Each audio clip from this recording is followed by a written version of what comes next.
ఇక ఈరోజు రెండవ భాగం వెంకటేశ్వర సుప్రభాతం. ఇది కూడా వెంకటేశ్వర సుప్రభాతం మనకు తెలుసు. వెంకటేశ్వర సుప్రభాతం అసలు అందరికీ 99% అందరం చిన్నప్పటి నుంచి బాగా చదువుకునే వాళ్ళమే, మనకందరికీ నోటికొచ్చు. కానీ వాటిల్లో ఇది కూడా అంతే. మళ్ళీ భావన మన భావనకే ఇంపార్టెన్స్ ఇస్తున్నాం ముందరి నుంచి. అందుకే ప్రతిదీ అర్థాలతో చదువుకుంటున్నాం. అందుకని ఈరోజు దీనికి కూడా అర్థం తెలుసుకుందాం. ఐ థింక్ మీరు కూడా అందరు పుస్తకాలు తీసుకొని ఉంటారు. ఒకసారి అది ఓపెన్ చేసుకొని పెట్టుకోండి, వీలున్నంత రాసుకుంటే కనుక మీకు దానివల్ల ఇంకొకసారి మీరు చదువుకుంటున్నప్పుడు ఈ పక్కన రెఫరెన్స్ ఉంటే అది మీకు ఈజీగా అర్థమవుతుంది. ఈ వెంకటేశ్వర సుప్రభాతం అనేది సుప్రభాతం అసలు ఫస్ట్ అర్థం చేసుకోండి. సు అంటే మంచి, ప్రభాతం అంటే పొద్దున. అంటే ఏంటి? శుభోదయం అంటాం కదా మనం, అలా గుడ్ మార్నింగ్ అనమాట. అలా గుడ్ మార్నింగ్ ఎవరికి చెప్తున్నారు? మనం భగవంతుడికి మనం చెప్తున్నాం. ఎంత విచిత్రం అండి, మనం భగవంతుడికి గుడ్ మార్నింగ్ చెప్పడం ఏంటి? ఆయన పడుకుంటాడా? మనలాగా లేస్తూ ఉంటాడా మనిషి ఆయన? అంటే అలాగా ఆయన దేవుడు కదా. కానీ ఎంత విచిత్రం అంటే మనకి మన ఇందులో భక్తికి మనం ఎంత ప్రాధాన్యత ఇచ్చామంటే, భగవంతుడిని ఒక పిల్లాన్ని చేసేసి మనమే తల్లి అయిపోయి ఆయనకి జోల పాడేస్తాం. అన్నమయ్య ఏం చేశాడు? జో అచ్యుతానంద అంటూ వెంకటేశ్వర స్వామికి జోల పాడి పడుకోబెట్టేశాడు. ఒక తల్లిగా మారిపోయి మనం వెంకటేశ్వర స్వామికి తల్లి అయిపోయి చిన్నపిల్లలకి ఎలా జోల పాడతామో అలాగే జో అచ్యుతానంద అంటూ పాడేస్తాం. అలాగే మళ్ళీ పొద్దున్నే తల్లి ఎట్లా పిల్లాన్ని పరీక్షకో లేకపోతే రోజు పనులకో నిద్ర లేపుతుందో మళ్ళీ అలాగే వెళ్ళిపోయి ఆయన పొద్దున్న కౌసల్య సుప్రజారామ అంటూ ఆయన లేపిస్తాం. అది చేసేస్తాం, ఇది చేసేస్తాం. కానీ ఇదేంటి? మనం వాళ్ళకంటే అధికులం భగవంతుడి కంటే అని చేయట్లా. ప్రేమ, ఆ భక్తిలో ఏంటంటే మనకి ప్రేమ ఎక్కువైపోయి ఆయన మన కొడుకుగా భావించుకుంటూ, మన స్నేహితుడిగా భావించుకుంటూ, అయ్యో ఈయన ఇంకా నిద్ర లేవలేదే అంటూ. అందుకని ఇక్కడ మనకి ఈ భక్తి ఆవేశంలో మనకు కనిపించేది ఏంటంటే ప్రేమ ఎక్కువగా కనిపిస్తుంటుంది. సుప్రభాతం కాన్సెప్టే అది. మనకున్న ప్రేమని భగవంతుడి మీద మనం వ్యక్తం చేయడం. ఇది సుప్రభాతం. మనం మామూలుగా వెంకటేశ్వర సుప్రభాతం అనేది అసలు మొట్టమొదటి సుప్రభాతాల్లో ఒకటి. ఇది రాసింది ప్రతివాది భయంకరం అಣ್ಣన్ అని ఆయన రాశారు. ఇది ఎప్పుడంటే 1420లో రాశారు. అసలు ఆయన పాపం పేరు కూడా ఎవరికి తెలియదు. అసలు మనకి నిజంగా తెలియదు, ఎక్కడి నుంచి వచ్చిందా అని తెలియదు. అలవాటు ప్రకారం చదివేస్తాం కానీ ఎవరు రాశారు అనేది కూడా మనం పట్టించుకోం. కానీ అది మనం పేరు గుర్తుపెట్టుకోవాల్సింది ప్రతివాది భయంకర అಣ್ಣన్ అని. ఆయన ఒక పెద్ద వైష్ణవాచార్యుడు, కంచిలో పుట్టాడు ఆయన. తర్వాత ఆయనకి తిరుమలలో స్వామివారికి సేవలు చేసే అవకాశం వచ్చి తర్వాత ఆయన సేవలు చేస్తూ అక్కడ ఉండి తరిస్తూ ఈ వెంకటేశ్వర సుప్రభాతం, వెంకటేశ్వర స్తోత్రం, వెంకటేశ్వర ప్రపత్తి, వెంకటేశ్వర మంగళాశాసనం 4 ఉంటాయి మనకి. మామూలుగా సుప్రభాతం అంటే 4 ఉంటాయి. 1 సుప్రభాతం, 2 స్తోత్రం కమలాకుచ చూచుక కుంకుమతో, తర్వాత ప్రపత్తి, తర్వాత మంగళాశాసనం. ఈ 4 ఆయనే రాశాడు. ఆ తర్వాత ఆయన రాసిన తర్వాత ఏంటంటే అక్కడే అందరూ ఒక ఇన్ హౌస్ లాగా అక్కడే ప్రతిరోజు ఆయన ఉన్న రోజులు చేశారు. తర్వాత ఆయన తర్వాత కూడా తిరుమలలో స్వామివారి సన్నిధిలో చదువుతూ ఉండేవారు. కానీ ఎవరు చదివేవారు? ఒకళ్ళ తర్వాత కొంతమందికి మాత్రం అలా ట్రైనింగ్ ఇచ్చేవారు, వాళ్ళే చదువుతూ ఉండేవారు. అలాగ చదువుతున్న వాళ్ళలో పివి అనంతశయనం అయ్యంగారని ఆయన చాలా ఫేమస్ అయ్యి ఆయన బయటికి ఆయన రికార్డ్స్ రిలీజ్ చేశారు. అది నేను ఎప్పటి సంగతి అంటే చెప్తున్నాను, ఎప్పుడో ఒక 1950లో ఆయన రికార్డ్స్, అప్పట్లో ఇంకా లేదు ఎల్పి రికార్డ్స్ అని వచ్చేవి, హెచ్ఎంవివి, వాటిలో రిలీజ్ చేశారు అప్పుడు ఆయన. పివి అనంతశయనం అయ్యంగారు. ఇప్పుడు మనం వినే మగవాళ్ళది వింటాము, కౌసల్య సుప్రజారామ అంటూ వస్తుంది, ఒక మగ గొంతుకుతో వస్తుంది. ఈయన అన్నమాట. ఆయనది పాపులర్ అయింది. అది కూడా అందరూ ప్రతి వాళ్ళు కొనుక్కునేంత రాలేదు, కొంతమంది దగ్గర ఉండేది, చాలా రేర్గా ఉండేది. ఇంకా అందరిళ్లలో అంత పాపులర్ కాలేదు. తర్వాత ఒక ఆయన ఈ హెచ్ఎంవిలో పనిచేస్తున్నాడు. హెచ్ఎంవిలో పనిచేసే ఒక ఆయన చాలా వెంకటేశ్వర స్వామి భక్తుడు. ఆయన ఆల్మోస్ట్ ప్రతి సంవత్సరం గుడికి వెళ్ళేవాడు. గుడికి వెళితే ఆయనకి సుప్రభాతానికి వెళ్ళడం ఇష్టం. ఎందుకంటే ఈ స్తోత్రం ఏదో బాగుంటుంది, వీళ్ళు చదువుతారు అనే ఉద్దేశంతో. అప్పట్లో ఇంత హడావుళ్ళు, ఇంత రిజర్వేషన్స్ లేవు కదా. అందుకని ఆయన చెన్నై నుంచి అక్కడికి వెళ్ళి ఆ సుప్రభాతం టైంలో అక్కడ నిలబడితే వాళ్ళు పాడే ఆ స్తోత్రం పాడేది, అందులో ఉండే రిథము, ఆ సంగీతం ఆయనకి చాలా నచ్చేసి ఎవరు పాడుతున్నారంటే ఈయన అనంతశయన అయ్యంగారు. ఈయన్ని వెళ్ళి అడిగట్ట, ఏమండి మీరేమనుకోకపోతే నాకు ఒక ఐడియా వచ్చింది, నేను ఒకటి చేస్తాను, నాకు మీరు ఒక సాయం చేయగలరా అని అడిగట్ట. తప్పకుండా, ఏం కావాలో చెప్పంటే, నాకు ఇది పాపులర్ చేయాలని నలుగురిలో ప్రతి వాళ్ళు చదువుకునేలా చేయాలనుంది, దానికి మీ సహాయం కావాలంటే ఆయన పులకించిపోయాడు. ఎందుకంటే భగవంతుడి స్తోత్రాన్ని నా వల్ల పాపులర్ చేస్తానంటే అంతకంటే ఆయనకేం కావాలండి? తప్పకుండా ఏంటి అంటే ఆయన చెప్పాడు. అప్పట్లో ఎంఎస్ సుబ్బలక్ష్మి ఇంకా 1958కి ఆవిడ అంత పెద్దగా పాపులర్ అవ్వలేదు. ఇంకా ఏదో మీరాబాయి సినిమాలో వేస్తుంది, అప్పటికి కొన్ని కీర్తన పాడుతోంది, కొన్ని కచేరీలు ఇస్తుంది. ఆవిడ్ని సెలెక్ట్ చేశారు. వీళ్ళు సెలెక్ట్ చేసి అనంతశయనం అయ్యంగారితో ఎంఎస్ సుబ్బలక్ష్మికి సుప్రభాతం నేర్పించారు. ఎందుకంటే అందులో మాటలంతా సంస్కృతం కదా, అందులో ఆవిడ చాలా పర్టికులర్, ఎలా పడితే అలా పాడేది కాదు. ఆ మాట ఖచ్చితంగా ఉండాలి. ఎంఎస్ సుబ్బలక్ష్మి మీకు తెలుసు, ఎక్కడ ఆవిడ తెలుగు పాట పాడితే కూడా తెలుగు వాళ్ళ దగ్గరికి వెళ్ళి నేర్చుకునేది. అలాంటిది ఆవిడ ఒక్కొక్కటి ఆయన దగ్గర శిష్యరికం చేసి నేర్చుకుని ఎల్పి రికార్డ్ ఇచ్చింది. అప్పుడు అప్పటికి ఇప్పటికీ వెళ్ళి మీరు ప్రపంచంలో ఇండియాలో ఎస్పెషల్లీ ఏది ఎక్కువ సేల్ అవుతుంది అంటే వాళ్ళు చెప్తారు, సుబ్బలక్ష్మి పాడిన వెంకటేశ్వర సుప్రభాతం ఎల్పి రికార్డ్ అంత సేల్స్ ఇంక దేనికి లేవు. అది రికార్డ్ అనమాట. ఆ రికార్డ్ అలాగే ఉంది. అది అంటే అంత జనం కొని ప్రతి ఇంట్లో సుప్రభాతం విని 1958 నుంచి, అంటే మన ముందర జనరేషన్ వాళ్ళు కూడా ఆల్మోస్ట్ విని ఉంటారు. విని విని విని ప్రతి ఇంట్లో ప్రతి ఒక్కరికి కంఠస్థం అవడానికి కారణం ఆయన ఎవరో, ఆ హెచ్ఎంవి ఆయన చేసిన ఆయన పుణ్యం. ఇన్ని తరాలు, ఇంకా మన తర్వాత ఎన్ని తరాలు వింటి ఎంతవరకు వస్తారో తెలియదు. కౌసల్య సుప్రజారామ అంటే వెంకటేశ్వర సుప్రభాతమే. అందుకని అది పాపులర్ చేసిన వాళ్ళ ముందర వాళ్ళని తలుచుకుని వాళ్ళకి దండం పెట్టి కానీ మన ముందరకు వెళ్ళకూడదు అని నాకు అనిపించింది. అందుకే ఇదంతా చెప్తున్నాను. తర్వాత ఈ ప్రతివాది భయంకరాచారి వాళ్ళ దానిలోనే ఆయన ప్రతివాది వంశంలో మనకు వచ్చింది పిబి శ్రీనివాస్ వాళ్ళు కూడా అంటున్నారు. అది కూడా వాళ్ళ కుటుంబంలోంచి ఈయన కూడా వచ్చేట. మనకు పిబి శ్రీనివాస్ అని పాటలు పాడతారు కదా, అది ఆయన. ఇది మనకి తిరుమలలో 3 నుంచి 3:30 వరకు చేస్తారు. మనం లాస్ట్ టైం తిరుమల అప్పుడు అంత డీటెయిల్గా చెప్పుకున్నాము. 3 నుంచి 3:30 వరకు. ఎందుకు ఆ టైంలోనే అంత ఎర్లీగా అంటే అది బ్రాహ్మీ ముహూర్తం. ఆ సమయంలోనే మనకు ఆత్మ జాగరణ అంత జరుగుతుంది. ఆ సమయంలో తప్పనిసరిగా చదవాలని చేస్తారు.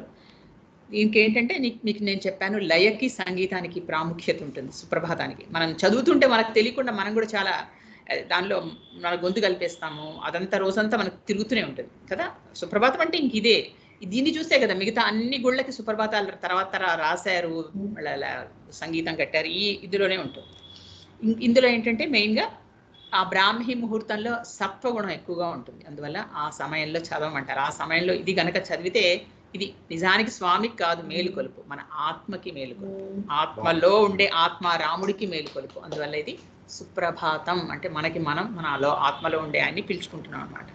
ఇది లేపడం అని ఏంటంటే ఇక్కడ భగవంతుడికి మనం చేసే ఉపచారాల్లో ఒకటి అని మనం అనుకుని మనం భావించుకుంటూ, ఆయన ఒక కొడుకుగాను స్నేహితుడుగాను భావించుకుంటూ ఆయనకి మనం నిద్ర లేపడం. తర్వాత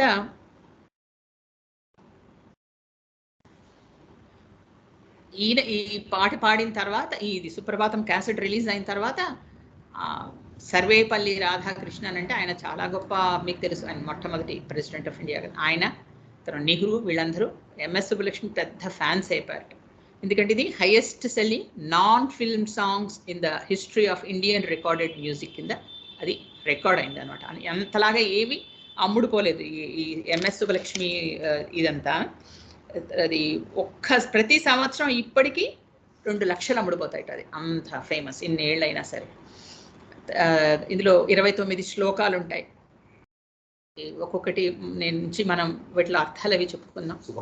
ఇందులో ఇంకోటి ఏంటంటే మీరందరూ విన్నారో లేదో, నేను చిన్నతనంలోంచి ఎక్కువ వింటూ ఉంటాను, ఇప్పటికీ చాలా ఇష్టం నాకు. తెలుగు సుప్రభాతం కూడా ఒకటి ఉంటుంది. అంటే ఇది చూసి ఇన్స్పైర్ అయ్యి మన తెలుగు కవుల్లో ఒక ఆయన తెలుగులో సుప్రభాతం, ఇప్పుడంతా ఇదంతా సంస్కృతంలో, తెలుగులో సుప్రభాతం రాశారు. కౌసల్య తనయ అంటూ రాశారు. నేను మీకు తర్వాత ఎప్పుడైనా పంపిస్తాను, వీరండి. అది ఘంటాసాల పాడారు, చిన్నది. కానీ ఇందులో ఉండే మెయిన్ విషయాలని అందులోనే వాళ్ళు ప్రస్తావిస్తూ ఇలా చక్కగా మన తెలుగులో అర్థమయ్యేలా ఉంటుంది. అందులో ఇంకో గొప్ప విశేషం ఏంటంటే ఒక్కొక్క పద్యం ఒక్కొక్క రాగంలో పాడతారు. అది చాలా చాలా బాగుంటుంది. అది అదేంటంటే ఆ భావనకి ఇంకా నేను దానికి ఒక లెవెల్ దాటే ఉంటుంది. అది వింటూ ఉంటే అందులో ఘంటసాల గొంతులో ఆయన అందులో అది ప్రతిఫలిస్తూ ఉంటుంది అనమాట, ఒక్కొక్క అక్షరం. ఆయన అంటారనమాట, నేను ఏదో పుణ్యం చేసుకున్నాను, ఈ రోజు ఎందుకు వచ్చి నీ ముందర నిలబడ్డాను అంటూ ఒక శ్లోకం మొదలెడతారు. అసలు ఆ శ్లోకం వింటే నిజమే మనకి ఇంకా పొద్దున్నే లేచి ఎందుకు స్వామి దర్శనం చేసుకున్నావు అంటే మనకి ఏదో పూర్వజన్మల పుణ్యం ఉండి ఈ రోజు వెళ్ళి ఆయన నిన్ను నీ ముందర నిలబడ్డానయ్యా అంటూ ఒక శ్లోకం వస్తుంది. ఆ గొంతులో స్వామి అంటూ ఆయన మొదలెట్టి చెప్తారు. అసలు కళ్ళలో నీళ్లు తిరగకుండా ఉండవండి మనకి, అందులో అంత లీనమైపోతాం అనమాట, అంత బాగుంటుంది. అది కూడా మీరు వినండి, నేను పంపిస్తానంటే ఇందులో అవకాశం వచ్చింది కాబట్టి చెప్తున్నాను.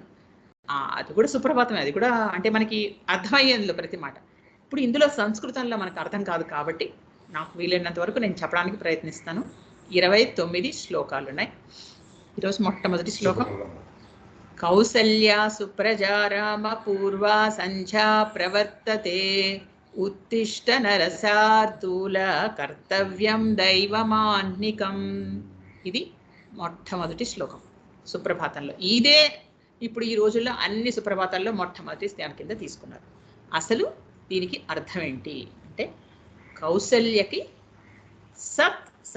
మంచి సంతానమైన ఓ రామచంద్ర, ఉదయ సంధ్య అయింది అంటే పొద్దున్నే సూర్యుడు ఉదయిస్తున్నాడు, అందుకని ఓ వీరులలో శ్రేష్టమైన వాడా, నువ్వు నిద్ర లేచి నీ కర్తవ్యాలు నిర్వహించవలసింది అంటున్నాడు. ఎవరంటున్నారు? ఆయన కర్తవ్యాలు ఏంటి అంటే, క్షత్రియుడిగా ఆయన కర్తవ్యాలు ఆయన చెయ్యమని రాముడిని విశ్వామిత్రుడు లేపుతున్నాడు. ఇది వాల్మీకి రాసిన బాలకాండలోని ఒక శ్లోకం. దాన్ని మొట్టమొదటి శ్లోకం కింద ఈయన ప్రతివాది భయంకరాన్ని అని పెట్టుకున్నారు. ఎందుకు? అసలంటూ మేలుకొలుపు చెయ్యాలి అనే ఒక ఐడియా ఎక్కడికి వచ్చింది? ఫస్ట్ వాల్మీకికే వచ్చింది. వచ్చి వాల్మీకి ఫస్ట్ మేలుకొలుపు రాశాడు. అందుకని ఆయన మర్చిపోలే. అందుకని ఆయన్ని ముందర పెట్టుకుని ఆ శ్లోకాన్ని మొట్టమొదటిగా తీసుకుని మిగతా అంతా ఈయన ఓన్గా రాసుకున్నారు. కానీ ఎక్కడ ఎందుకు పెట్టుకున్నాడు? ఆ శ్లోకం ఏంటి పెట్టుకున్నాడు? అందులో భావం ఏంటో చూద్దాం. ఏంటంటే విశ్వామిత్రుడికి తెలుసు, విశ్వామిత్రుడు రాముడి దగ్గరికి వెళ్ళి మారీచ సుబాహుల్ని చంపడానికి, రాక్షస సంహారం చేయడానికి, యజ్ఞాల్ని రక్షించడానికి నాకు రామలక్ష్మణులతో నాతో పంపించవలసింది అని దశరథుడిని అడగడానికి వెళ్ళినప్పుడే తెలుసు ఆయన ఎవరో కాదు, నారాయణుడు వచ్చాడు భూమి మీదికి రాక్షస సంహారం చేయడానికి, దుష్ట శిక్షణ చేయడానికి, శిష్ట రక్షణ కోసం వచ్చాడని తెలుసు. తెలిసి ఆయన్ని అడుగుతున్నాడు, నాతో పాటు పంపించండి అని దశరథుడికి. దశరథుడు ముందర వద్దన్నాడు, మళ్ళీ పంపించాడు. పంపిస్తే ముందర విశ్వామిత్రుడు, వెనక రాముడు, తర్వాత లక్ష్మణుడు, ముగ్గురు నడుస్తూ వెళుతున్నారు. వెళుతుంటే అసలు విశ్వామిత్రుడి మనస్సు ఆ క్షణంలో ఎలా ఉంది అని వర్ణిస్తారండి. అసలు ఆయనకి తెలుసు తన వెనక నారాయణుడు, సాక్షాత్ నారాయణుడు మనిషిగా నడుస్తున్నాడు. అసలు అనుభూతి ఎలా ఉంటుందండి?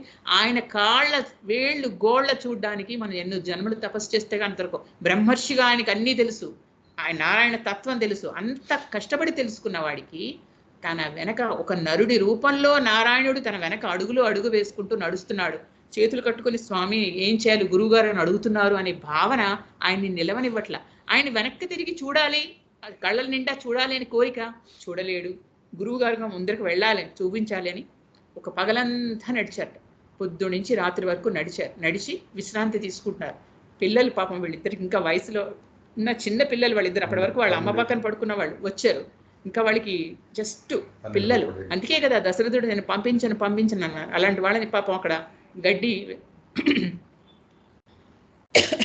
అక్కడ గడ్డిలో పడుకోబెట్టాడు. ఈయన పక్కన ఎక్కడ పడుకున్నాడు. పడుకున్న తర్వాత ఆయనకి బహుశా నేను అనుకోవడం, నా భావన, ఇంకా ఆయనకి రాత్రంతా నిద్రపోయి ఉంటాడు విశ్వామిత్రుడు. వీళ్ళని చూస్తూనే ఉండుంటాడు ఆయన. ఎందుకంటే అవకాశం వచ్చింది మరి అంత దగ్గరగా భగవంతుడిని చూడడానికి. వీళ్ళు పాపం అలసిపోయారు. అంతసేపు వాళ్ళకి ఎప్పుడు రాజకుమారులు ఎక్కడ నడవడం వాళ్ళకి ఏం తెలియదు. వచ్చారు, పడుకునిపోయారు. పడుకున్న తర్వాత పొద్దున్నే తెల్లవారుతుంటే వెంటనే విశ్వామిత్రుడు వెళ్ళాడు. ఆయన స్నానాధికాలు ముగించుకున్నాడు. ఆయన సంధ్య అయింది, ఆయన పూజ అయింది. ఇంకా లేవలవి రాజకుమారులు ఇద్దరు. ఇప్పుడు ఆయనకి లేపే అవకాశం దొరికింది. అంతవరకు రాముణ్ణి లక్ష్మణ్ణి ఎవరు నిద్ర లేపారు? కౌసల్యాదేవి నిద్ర లేపింది. ఎందుకంటే అమ్మ కదా అమ్మ పక్కన పడుకోబెట్టుకుని అమ్మ లేపుతుంది. యూజువల్గా నాన్న కాదు, అమ్మే లేపుతుంది. లేపి నాన్న నిద్రలే, టైం అవుతుంది, ఏదో చదువుకోవాలి, ఇలాగే కదా అమ్మ లేపుతుంది. అందుకని పిల్లలకి నిద్ర లేవగానే ఎవరు గుర్తొస్తారు? అంత చిన్నవాళ్ళు కాబట్టి అమ్మ పక్కన కళ్ళు తెరవగానే అమ్మ ఉందేమో అని చూసుకుంటారు. ఎందుకంటే అప్పటి వరకు అమ్మ అలవాటు కాబట్టి. అందుకని ఇక్కడ దశరథ తనయ అని పిలవట్లేదు, ఆయన కౌసల్య సుప్రజ అని పిలుస్తున్నాడు. అంటే గుడ్ బాయ్ నువ్వు అని ముందర పొగుడుతూ, సుప్రజ అంటే మంచి కొడుకువి, కౌసల్య అంటే కౌసల్య అనగానే వెంటనే నేను కళ్ళు తెరిచిస్తాడు వాళ్ళ అమ్మని. రామ్మా లే, నిద్రలే నాన్న, నువ్వు ఇంకా నీ పళ్ళు చేసుకోవాలి, మొదలెట్టాలి, నిద్రలే అని మంచిగా చెప్పి లేపుతున్నాడు. నిద్ర లేపేటప్పుడు పిల్లల్ని ఊరికే వాళ్ళని తిడుతూ లేపకూడదు.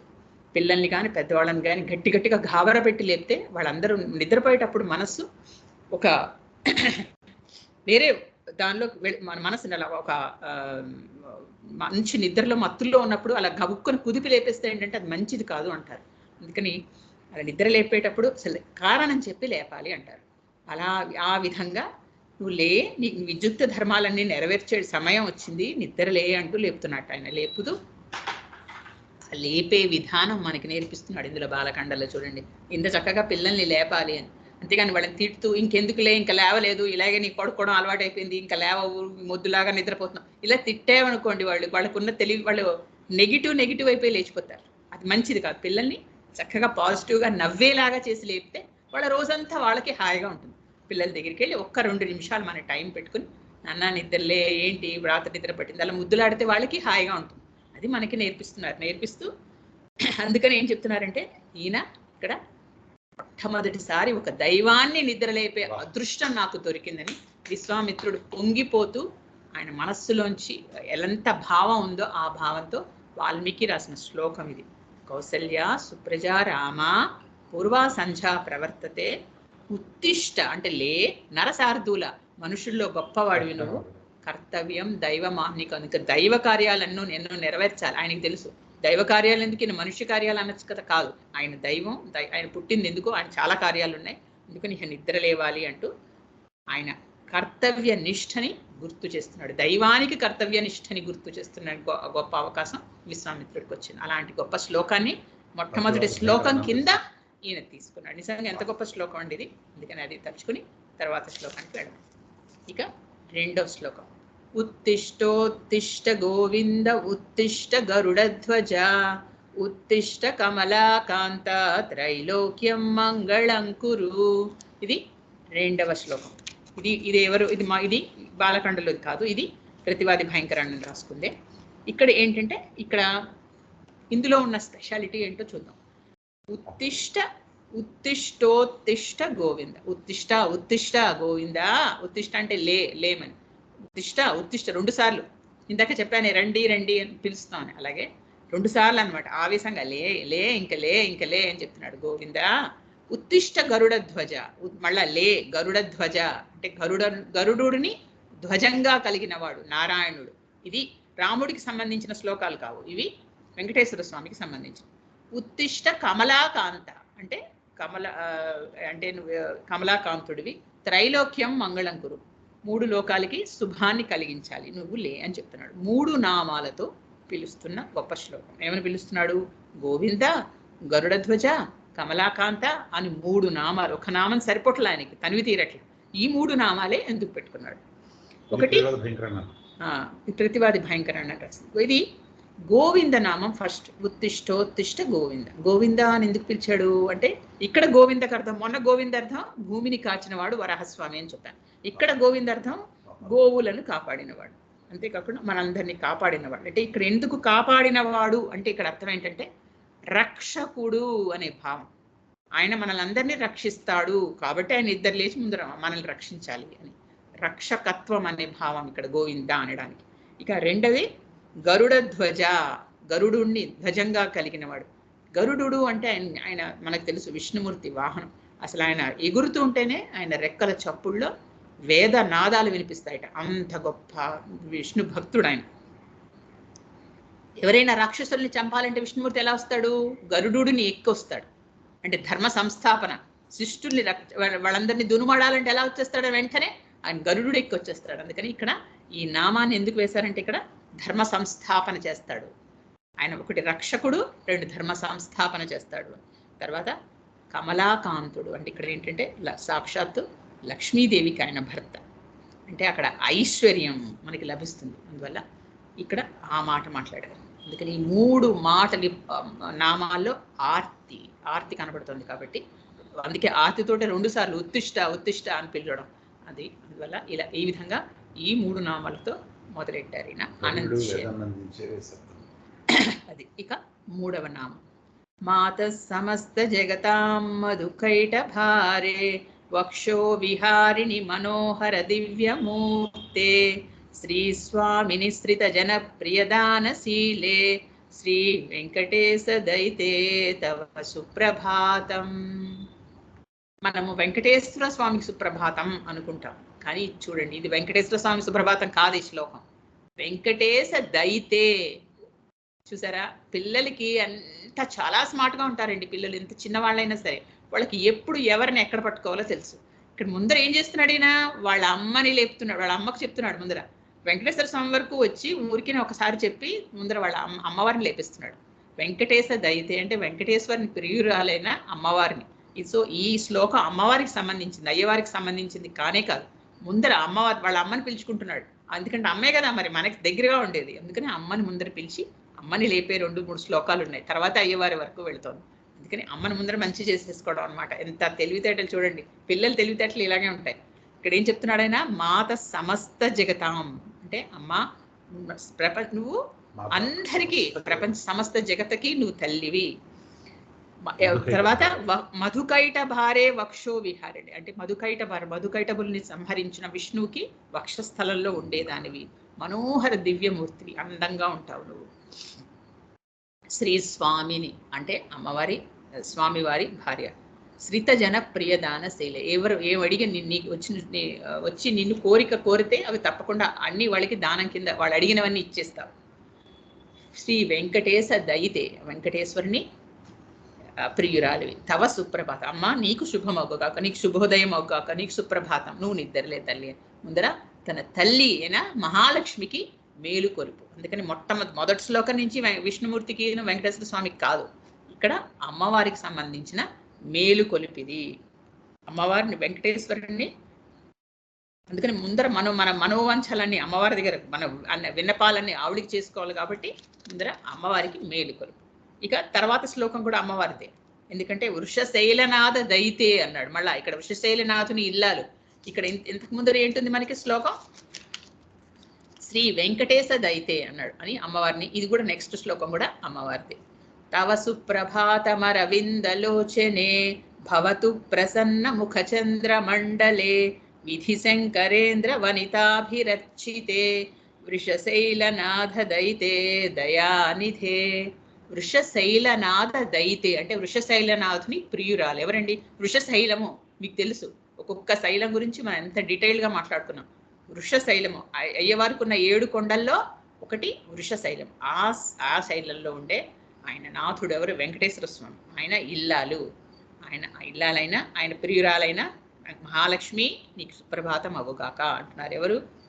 తవ సుప్రభాతం అరవిందలోచన, నీకు కళ్ళు పద్మాలాగా ఉన్నాయమ్మా. తర్వాత నీ భవతు ప్రసన్న, తవ సుప్రభాతం భవతు ప్రసన్న ముఖ చంద్రమండలి. ఆవిడ ముఖ చంద్రం ఎలా ఉందిట? చంద్రమండలంగా ప్రసన్నంగా ఉంది. అంటే నిద్ర లేవగానే ఎలా ఉంటుంది తల్లికి? చక్కగా నవ్వుతూ హాయిగా ఉంది అని. ఇది ఆవిడకే కదండి, మనకు కూడా చెప్తున్నారు. నిద్ర లేవగానే నవ్వుతూ హాయిగా లేవండి, కోపాలు ఉసుకులు అప్పుడు రాత్రివన్నీ అక్కడ వదిలేసి మళ్ళీ పొద్దున్న ఫ్రెష్గా నవ్వుతూ లేవండి.